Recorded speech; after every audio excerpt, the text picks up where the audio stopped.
சீரியல்களின் full எபிசோடுகளை Sun டிவியில் ஒளிபரப்பான உடனே எக்ஸ்க்ளூசிவாக சன் நெக்ஸ்டில் மட்டும் ஃப்ரீயா பாருங்கள். என்ன அந்த டிராமாக்காரியை கூட்டிட்டு வரேன்னு சொல்லிட்டு நாட்டாம போச்சு, இப்ப அது மட்டும் தனியா திரும்பி வருது. என்னக்கா? என்ன நீங்க மட்டும் வரீங்க? எங்க அந்த மகாராணி? அஞ்சலிக்கு உடம்பு சரியில்லை, அவ வரலன்னுட்டா. அப்பா ரொம்ப சந்தோஷம். அவளுக்கு பயங்கரமா ஜுரம் அடிக்குது. என்னக்கா சொல்ற? ஜுரமாக்கா? என்னக்கா சொல்ற? நீங்க எங்க இவ்வளவு பதறீங்க? நம்ம வீட்டுல வேலை செய்யற பொண்ணு இருந்தாலும் உடம்பு சரியில்லைன்னா விட்டுற முடியுமா குணா? இரு, நான் போய் பாத்துட்டு வந்துடுறேன்.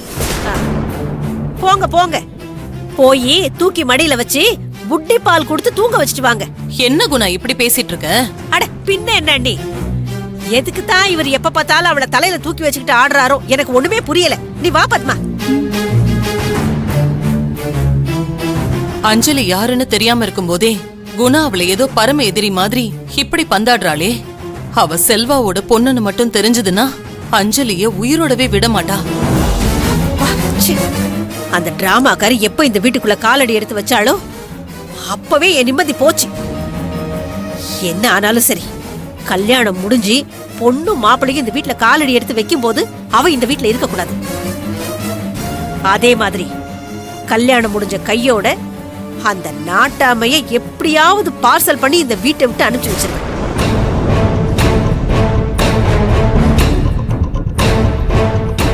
ஒண்ணு இல்லாததுக்கெல்லாம் கருத்து சொல்லி என்ன ரொம்ப டார்ச்சர் பண்ணிட்டு இருக்காங்க. ஆமாக்கா, அந்த டிராமாக்காரி நம்மள ஒரு பக்கம் படுத்துறானா, இன்னொரு பக்கம் அந்த நாட்டாம நம்மள பாடா படுத்துது. நம்ம நிம்மதியும் போய் நம்ம பிள்ளைங்க நிம்மதியும் போய் ஒரு நிமிஷம் கூட நம்மளால நிம்மதியாவே இருக்க முடியல. இந்த கல்யாணம் மட்டும் நல்லபடியா முடியட்டும், அப்புறம் பாரு நான் யாருன்னு காட்டுறேன். அத அந்த நாட்டாம முன்னாடியே சொல்லிருக்கலாம்ல. ஏன் நீ என்ன வச்சு ஏதாவது பிளான் பண்றியா என்ன? இல்லக்கா. வா. அஞ்சலி, என்னமாச்சு? அப்பா, என்னமா அது இப்படி கொதிக்குது? நீ முதல்ல வாமா, ஹாஸ்பிட்டல் போலாம். இல்ல வேண்டாம். என்னம்மா நீ இப்படி ஜுரம் அடிக்குது, ஹாஸ்பிட்டல் போலான்னு சொன்னா வேணான்னு சொல்ற? ஏன்? நான் ஏற்கனவே டேப்லெட் போட்டுட்டேன் சார், தானா சரியாயிடும். என்ன டேப்லெட்மா போட்ட? வீட்ல டேப்லெட் இருந்துச்சு, அதை நான் போட்டுட்டேன் சார். இந்த மாதிரி சமயத்துல டாக்டர்கிட்ட கன்சல்ட் பண்ணாம கண்ட டேப்லெட்லாம் போடக்கூடாதுமா. நீ வா, முதல்ல டாக்டர் போய் பார்க்கலாம். நீங்க போங்க சார், எனக்கு சரியாயிடும். நீங்க போங்க சார். இந்த நேரத்துல நீங்க அங்க மேடம் கூட இல்லனா மேடம் ரொம்ப டென்ஷன் ஆயிடுவாங்க. நீங்க போய் கல்யாண வேலையை பாருங்க சார், உங்களை எல்லாரும் தேடிட்டு இருப்பாங்கல்ல. இந்த நிலைமையில உன்னை தனியா விட்டுட்டு எப்படிமா போக முடியும்? சார், நான் இப்போ உங்களோட அங்க வந்தா கல்யாணத்துல வந்து எந்த மனநிலையில நாங்க இருக்கிறது சார்? என்னோட புருஷனுக்கே இன்னொரு கல்யாணம் பண்ணி வைக்கிற ஒரே பொண்டாட்டி அது நானாதான் சார் இருப்பேன். அத பாக்குற சக்தி எனக்கு இல்ல சார்.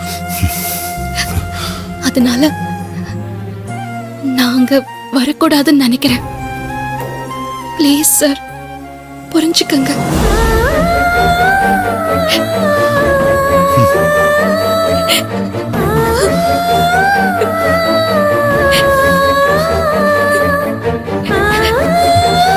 எனக்கு புரியுதுமா, அதனாலதான் உன்னை கல்யாணத்துக்கு வான்னு நான் கூப்பிடல.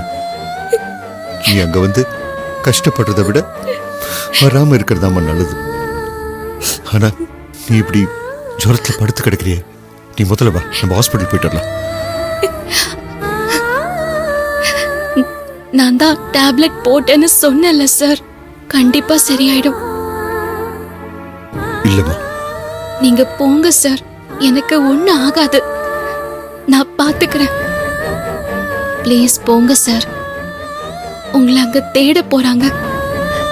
ப்ளீஸ் போங்க சார். எனக்கு இப்போ என்ன செய்யுதுன்னு ஒன்றும் புரியலம்மா. ஒரு பக்கம் ஒரு பொண்ணுக்கு வாழ்க்கை அமையுதுன்னு நினைச்சு சந்தோஷப்படுறதா, இல்ல